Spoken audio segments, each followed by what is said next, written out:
TPSC Challenge, Episode 1, The Test. If you haven't watched the first part of this episode, you can do so using the card on the top right-hand corner of the screen.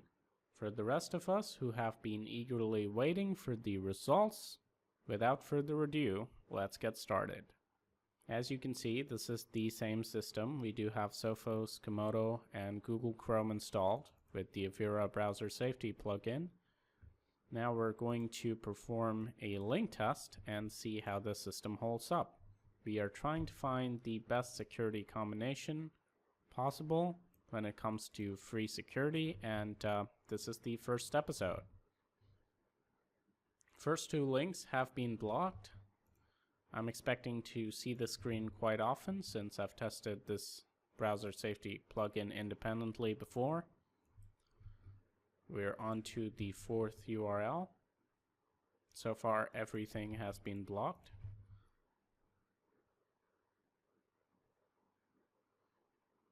Seems like this website has redirected us to a different website. Let's see if we can download this. Although it is a PNG file, it is possible that it could load some malware on the system. However, if we check here, it says failed because insufficient permission. I have a feeling this is being blocked by either the real-time protection on the AV or Google Chrome. Let's try once again. If it doesn't happen this time, we'll be sure. Once again, failed, insufficient permissions. And if we open Sophos, you can see that a couple of threads have been cleaned and the file name does indeed match, re7.png. So this one was taken care of by the real-time protection on the AV. The next link is blocked by our browser extension. Let's proceed. Another block. Chipped2.exe. Let's see if it can chip in and infect the system. No. Another one bites the dust. And finally, the last threat. down.microsoftsup/down/2.exe. Wow. I've seen several contradictory file names, but this one takes the cake. But it's blocked, so that is a clean sheet on the URL test. Now we're going to get into the more severe parts of the process. Now I'm going to disable Sophos and drag in a few friends that I've made in the last few days.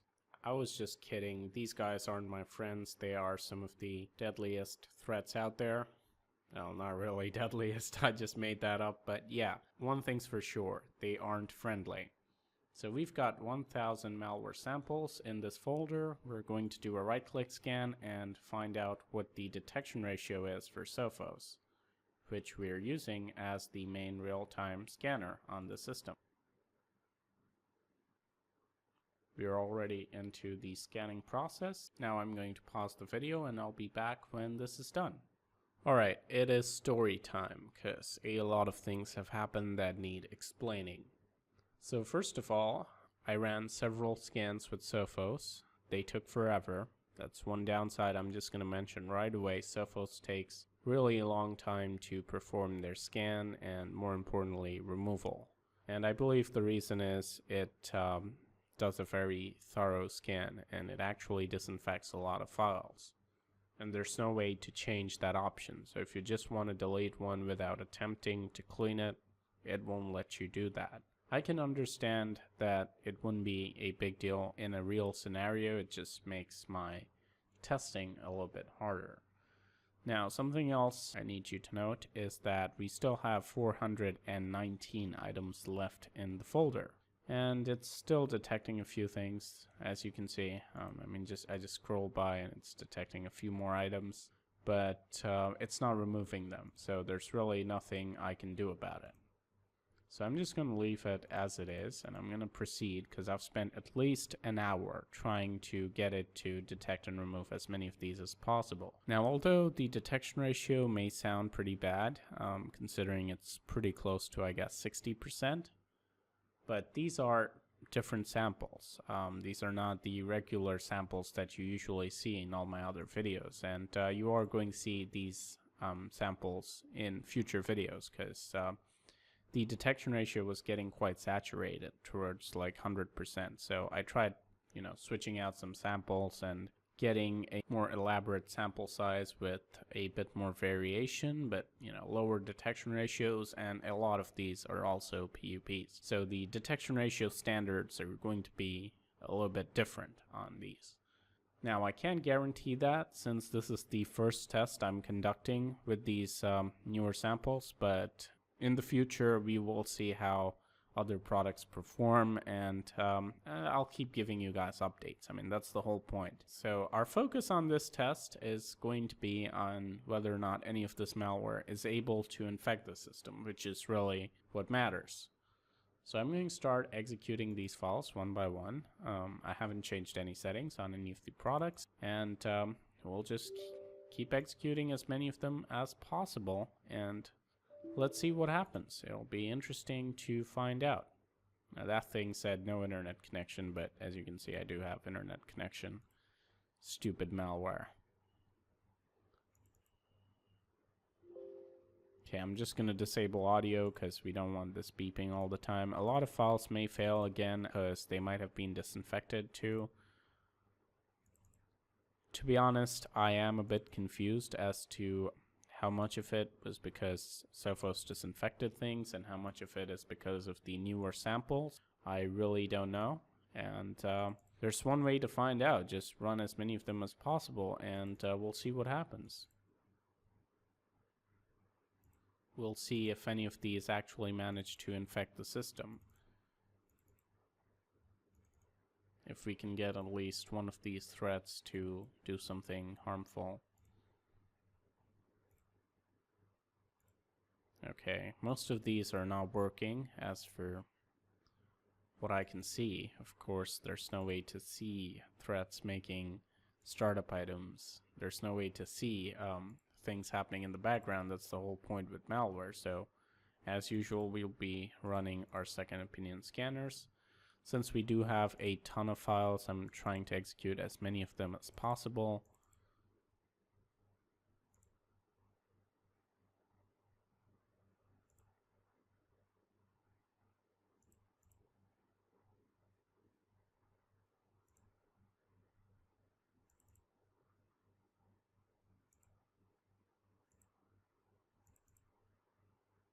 What's interesting is I haven't received any HIPS alerts so far. Let's just check the advanced settings in Komodo for a moment. Maybe it's assuming these files are clean because it's on clean PC mode and I didn't get them on a thumb drive or something.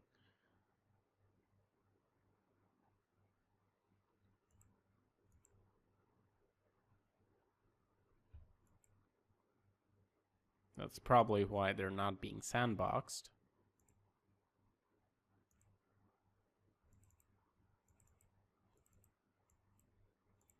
But let's just go through this test as it is, and let's see if anything infects the system.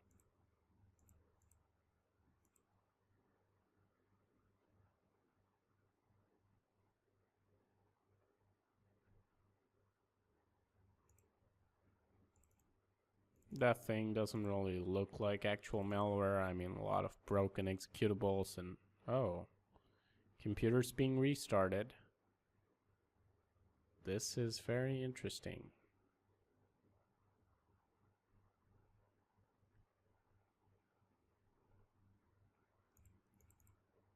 Okay, we're back, so I'm just going to continue running the other samples. Maybe the adware thing had a restart computer option, and it actually went ahead and rebooted the computer.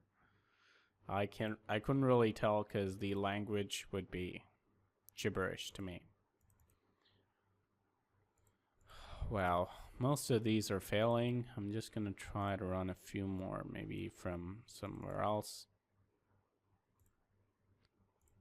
As you can see, most of these samples are adware, probably very low detection rate, and They're right in the gray area where you're not sure whether to flag them or not.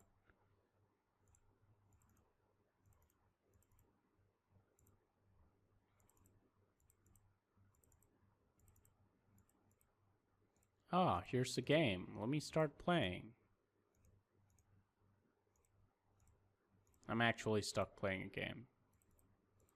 I don't know what this thing does in the background though. Hopefully nothing much. Oh, come on. We have stuff that's failing all over the place, and we can't really get anything to give us concrete evidence of something happening. So let's just take a look at Task Manager at this point. We do have plenty of processes, and some of them may be malicious. Let's find out. Let's see if any of them persist, because most of these are just open applications. So now, once this is done, at the end, oh, this is so messed up. Anyway, I think I've run enough files. So now I'm going to reboot the computer after waiting for a few minutes. Random Japanese stuff, what could go wrong? So after, running this thing for a few more minutes, I'm going to reboot the system, and then I'll run CCleaner and go through the second opinion scans, and we'll see what happened. Second opinion scanners are done. Zamana doesn't detect anything. Malwarebytes detects pup.optional redownload manager, obviously a potentially unwanted program. This is one registry key. And then we have Hitman Pro, which actually detects a Trojan, and AskBar, which is located in default web data. If we go into the Trojan generic detection, as you can see, the entire folder or an entire application that has been installed on the system is flagged. It's not actually a Trojan, I guess. It's probably another PUP. There you go. It's probably some Japanese news application. And I did look this up on VirusTotal, at least the application part of it. And it had a detection ratio of like 20 out of 6 or 55 or something like that. So, yeah. You can consider this malware, and this is one of the things that I think went through. Having said that, considering the files, the number of files, the sheer amount that we just ran on the system, I'm not too disappointed. Seems like a pretty decent result. Let's see what happens if we just run this uninstaller for this application. Does it actually get rid of it? It says uninstaller must be run from the control panel. Okay, we'll go ahead and do that. We do have a couple of new applications here. Casino Classic. Let's just go ahead and try to remove both of these. Surprisingly, nothing actually came up with Casino Classic. Maybe it's the registry key Malwarebytes found. Okay, it says uninstallation is now complete. Right, let's refresh our program files, and wow, that actually worked. So I wonder why it's classified as malicious. Maybe it does some shady, data exchanges or something like that. But as you can see, the application itself can be easily removed. This location is no longer there. Let's try uninstalling this. Zamana seems to be stopping us from doing that. Let's just turn it off.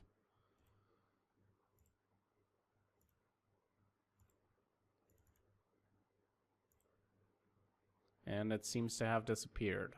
So I'm not sure exactly how malicious those two programs that made their way into the system were, but I'll stand by the results. So minor PUP infections Again, I don't think there is any AV in the world that's going to protect you from every single PEP out there, because that's the gray area. It's very difficult to figure out where to start flagging things as malicious, because some people may consider it as malware, while a Japanese person might report it as a false positive. That might be his favorite news application. You never know, and he doesn't care about their shady practices. So some things are a little bit difficult to deal with when it comes to detecting files. But yeah, overall, what do you think about the results in terms of the whole combination? There are several things that I wish I had done differently for this test. I'm just going to mention them. First of all, I should have grabbed the files on a flash drive and not just copied them onto the system. I forgot that Komodo had changed some of their HIPs and sandboxing policies a year ago. It might have partly affected something in this test. Another thing that I should have done is I should have tried these malware samples out with other products so that I could provide a different context or a comparison as to how other products perform in terms of detection. But don't worry about that. We will see more tests with different samples. I'm trying to be as realistic as possible, and yeah, you will see all sorts of new samples being thrown around in the TPSC challenge episodes, because this is where I really want to take the testing to the next level, because these are products that I think do well. So just putting on the standard link test doesn't really prove much. If any of you guys actually want to test this combination out, I would be very happy to see your results. Feel free to run your own tests on this combination using the previous setup video that I showed you guys last time. And let me know how it goes. Comment your thoughts down below, and yeah, you can share these videos on Facebook and Twitter and use hashtag TPSC challenge in order to categorize them. So if you have any other combinations you want me to take a look at, maybe in future episodes, once again, you can use hashtag TPSC challenge. You can share your own results using this combination or anything that I test in future videos. And I think this might be an interesting series to look at. So I hope you enjoyed this video. It's been quite fascinating for me because once again, we had a few surprises, I would say. The only thing that I think really annoyed me was the Sophos scan speed. I mean, come on guys, you need a better scan and removal. Something that bothers me for testing, but isn't really a big deal for the end user, so nobody cares. Including the product devs, I guess. Do hit that like button if you enjoyed it. This is Leo, thank you for watching, and as always, stay informed, stay secure.